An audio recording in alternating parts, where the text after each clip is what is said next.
Hello guys, अस्सलाम वालेकुम। तो आज हम लोग जो है मोहब्बत सतरंगी की एपिसोड नंबर 2 पे रिव्यू कर रहे हैं। तो एपिसोड नंबर 2 में जो है वो ये हुआ था कि हुस्न आरा की जो है वो तबीयत एकदम से बहुत ज़्यादा ख़राब हो गई थी।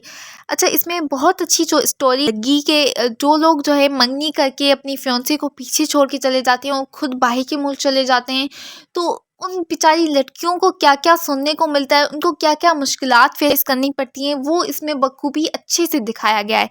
अच्छा, अब हुस्न आरा जो होती है वो इतने साल अज़ीम का इंतज़ार करती है, थोड़ी चिड़चिड़ी हो जाती है, थोड़ी गुस्सा करने लगती है, तो वो ऐसी हरकतें करने शुरू हो जाती है। ज़ाहिर है, जब एक लड़की को अटेंशन ना मिले तो वो इस तरीके से ही चिड़चिड़ापन करती है, इस तरीके से ही हो जाती है जिस तरीके से इसमें हुस्न आरा के कैरेक्टर को दिखाया गया है।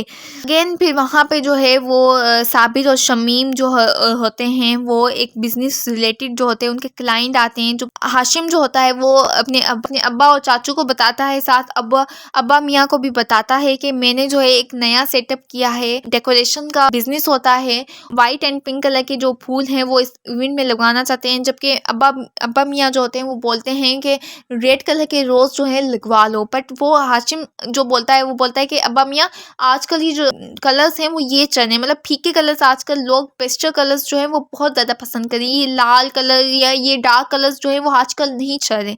तो वो जो है वो बोलता है कि आप मुझे इस क्लाइंट से खुद डील करने दें, मैं जो है इस क्लाइंट से डील करना चाहता हूँ, मैं ये बिज़नेस जो है वो एक अलग तरीके से जो है वो रन करना चाहता हूँ। तो ये बिज़नेस से रिलेटेड इनकी थोड़ी नोक झोंक होती है, थोड़ी बहस मुबाहिसा होता है, जो कि अब्बा मियाँ उसको बोलते हैं, ठीक है बेटा, अगर तुम ये एक्सपेरिमेंट कर लो, अगर तुम्हारा ये एक्सपेरिमेंट कामयाब हो गया तो ठीक है, अगर नहीं कामयाब हो गया तो फिर तुम्हें मेरी बात सुननी पड़ेगी। हाशिम जो है इस बात पे एग्री हो जाता है।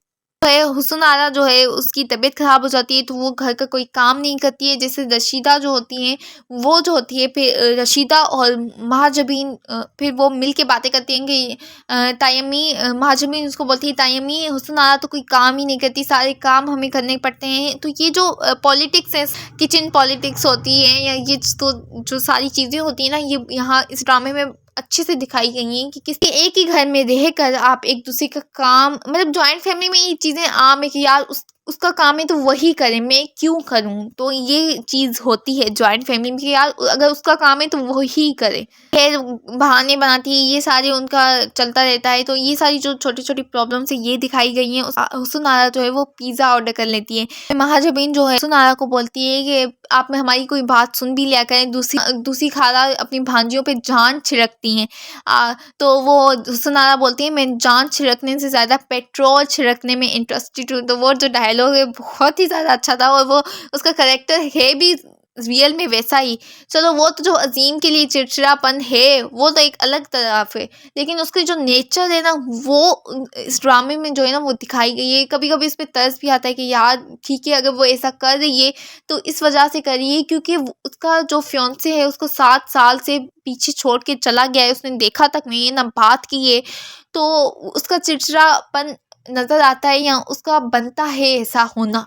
But again in the same time उसकी नेचर भी ऐसी है। अगर अजीम वापस आ भी गया ना, तो भी उसकी नेचर ऐसी ही है, जो कि ड्रामे को और इंटरेस्टिंग कराएगी और जो इनके बीच में लड़ाइयाँ कराएगी। तो खैर, पिज़्ज़ा डिलीवरी करने जो आता है वो जुनैद आता है। महानूर जो होती है, यार मैं तो एक बात सोच रही हूँ, ये महानूर कितनी चालाक है, पिज़्ज़ा बॉय के साथ फ्लर्ट ही करने शुरू हो गई है। मतलब यार हद है, तुम पिज़्ज़ा लो और जान छुड़ाओ। यहाँ पे होता है कि तुम पिज़्ज़ा बॉय के साथ खड़े हो के उसके साथ फ्लर्ट करना ही शुरू हो जाओ। तो मैं तो ये देख के हैरान परेशान हो गई। मैंने कहा यहाँ ऐसा कहाँ होता है कि पिज़्ज़ा बॉय के साथ ही तुम फ्लर्ट करना शुरू हो जाओ। तो महानूर जो होती है भाई, वो तो फ्लर्ट करना ही शुरू हो गई यार। मतलब क्या, जब लड़के के साथ लड़की आगे से फ्लर्ट करेगी तो लड़का तो पिघलेगा ही ना यार। और मैं तो हैरान यहाँ पे ये देख के हूँ कि लड़की ने आगे से फ्लर्ट किया है, लड़का कुछ बोला नहीं है। लड़का बेचारा पिज्जा देने आया है और लड़की आगे से बोल रही है, कितने हैंडसम है आप। मतलब ऐसा कहाँ पे होता है भाई, मुझे दिखा दो। लड़की ने सिर्फ उंगली पकड़ी, लड़का पूरा हाथ पकड़ेगा बेटा। फिर लड़का बोलता है हाँ मुझे ये घर भी याद रहेगा और आप भी याद रहेंगी। तो खैर ये थी सारी चीज़ें। तो अगेन फिर जो होती है अम्मा भी जो होती है वो जो जुबैदा बेगम होती हैं वो अज़ीम को बहुत ज़्यादा याद कर रही होती हैं। तो अज़ीम को जो है वो कासिम कॉल करता है और अम्मा भी से बात करता है। अम्मा भी उसको बोलती है कि अज़ीम अब प्लीज़ पाकिस्तान वापस आ जाओ, पाकिस्तान वापस आ जाओ। लेकिन अज़ीम जो है कि वो 7 साल हो गए अपने माँ बाप से दूर, आ ही नहीं रहा वापस।